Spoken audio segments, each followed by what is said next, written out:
கஷ்டமான உடற்பயிற்சி, டயட் இல்லாம தொப்பைய குறைக்கணுமா? அதுக்கு 2 ஜப்பானிய ரகசியம் இருக்கு. பார்க்கலாமா? எல்லாருக்கும் இருக்கிற ஒரு பெரிய கேள்வி.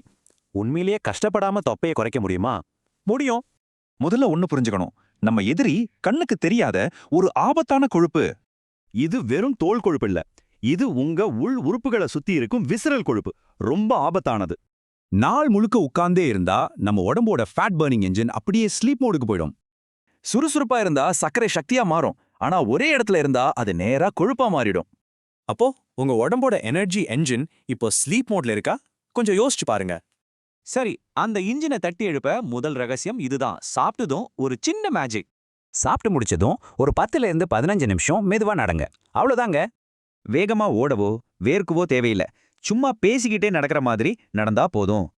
இப்போ உங்க ரத்தத்துல இருக்கிற சர்க்கரைக்கு முன்னாடி 2 வழிதான் இருக்கு.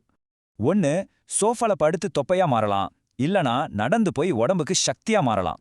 இப்போ சொல்லுங்க, நீங்க எதை தேர்ந்தெடுக்க போறீங்க? சாய்ஸ் உங்க கையில தான் இருக்கு. அடுத்தது ரகசியம் நம்பர் 2. இது ஒரு ரொம்ப எளிமையான ஆனா சக்தி வாய்ந்த ஜப்பானிய பழக்கம்.